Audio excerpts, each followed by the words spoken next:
Yes, mambo vipi mpenzi wa Mabumi Media, bonyeza alama subscribe, asante sana. Moja kati ya stori ambayo leo nimekuletea ni hii ya Harmonize ambaye yeye ameonekana kulalamika na kuweza kuzungumza vitu vingi sana kupitia Insta story yake. Siku ya leo Harmonize ameweza kuzitoa zile sumu ambazo huenda kwa muda mrefu alikuwa nazo mwilini mwake, na hii story imeanzia mbali kidogo na nitakuhadithia upate nafasi ya kuweza kuifahamu kwa uzuri. Tutaenda mbele, tutarudi nyuma, lakini pia tutakaa hapa hapa ili tupate nafasi ya kuweza kuelewa ni kitu gani ambacho kimetokea. Again, do not mention my name under Diamond.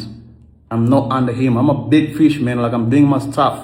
He can't be up me. He can't be on top of me. You understand? Don't put me down. You understand? Siku ya leo baada ya Majizo kumtaja Harmonize kama mfano msanii ambaye alitolewa na Diamond Platinum, Konde Boy mwenyewe ameona sasa hiki kitu kimekuwa ni mara nyingi sana watu wengi wamekuwa wakikizungumza, lakini kwa mtazamo wake yeye huenda anakiona tofauti na ambavyo watu wengi pia wamekuwa wakikiona bana, usio. Licha ya yote ambayo Harmonize nitakuja kusimulia aliyozungumza. I called him as my brother. I called him and I told him, bro, that's wrong. And he said, yeah, that's going to be the last time. You understand? Like, he's a very cool guy, listener. You understand?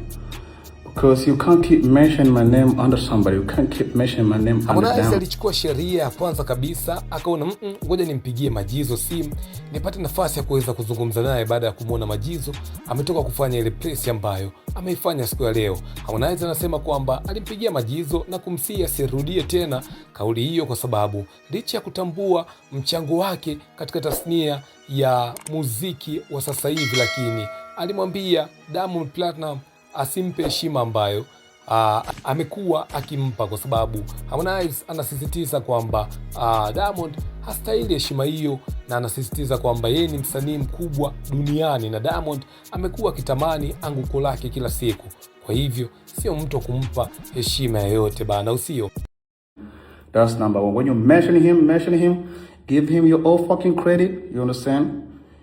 Whatever you feel like he deserves, whatever number you feel like he deserves, but do not mention my name under him anymore. I'm gonna sue you.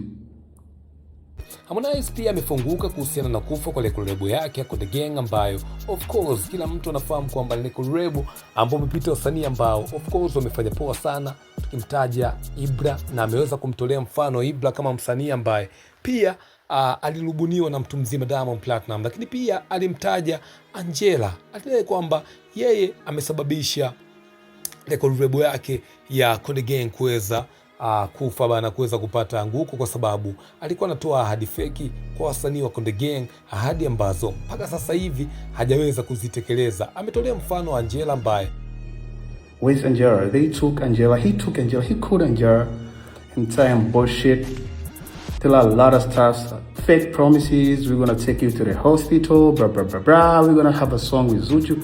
What is a song with Zuchu? What the fuck? I'm sorry mentioning her name, but yeah, I gotta do this, you understand? So it's like, where she's the same shit.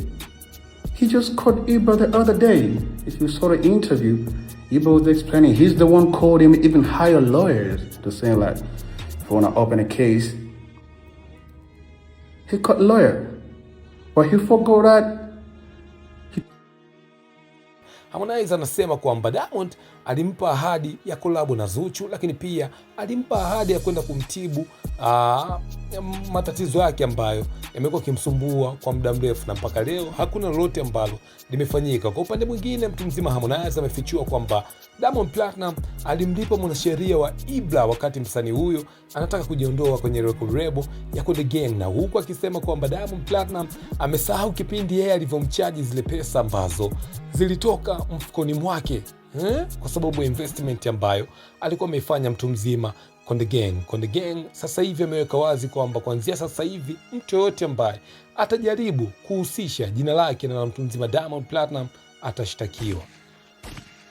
Yani sio masiara kwamba ukijichanganya tu Konde Gang huyo hapa na kupeleka mbaloni unatulia hapo, alafu maisha mengine yanaendelea. So watu wengi wamekuwa na mjadala mzito sana mtandaoni kuhusiana na hiki kitu ambacho amechokizungumza mtu mzima Harmonize, kwamba huenda hivi vitu vikatokea kweli huko mbele, na watu wengi wamekuwa wakizoea of course kuwalinganisha sana na sasa hivi tunavyoona mwelekeo wa wasanii wetu. Kama hizi drama zinakuwa hivi, ni kitu gani ambacho kwa upande wako kinakujia kichwani? Nikukumbushe tu, Harmonize ya kwenda mbali alizungumzia kuhusiana na watu kutokuingia kwenye show. Yeye akasema kwamba no, hajali kitu chochote, kwamba msipokuja yeye ataanza mwanzo, kwa sababu nyie ndio watu ambao mmemtengeneza yeye kuweza kuwa hivyo alivyo bana, huko akitolea mfano tatuu zake ambazo amezichola kwenye mwili ni kwa sababu ya watu walimwambia bana, unaweza ukaimba. Basi mshikaji akaamua kuimba, na kila siku anabadilisha muonekano ili aweze kukaa kama watu ambavyo wanataka bana. Right now, because of you, I have tattoo on my face because of you. Tells me like, yo, Kondo can do this and support me, they want. Look at me. I'm trying to look different because of you. So if you say you don't want to support me, I believe that not everybody says that, you understand? So when I started music, I started slowly with... Lakini pia mtu mzima Harmonize kwa upande wa Diamond Platinum amesema kwamba bana, Harmonize ni level nyingine, yani akijiambia mwenyewe kwamba yo bana, mimi nimeshafanya vitu vingi sana na muziki wangu ni mkubwa, na ngoma 5 za Kiingereza ambazo zimefanya poa hapa East Africa, na hakuna mtu ambaye amekwisha kufanya hususa hapa kibongo.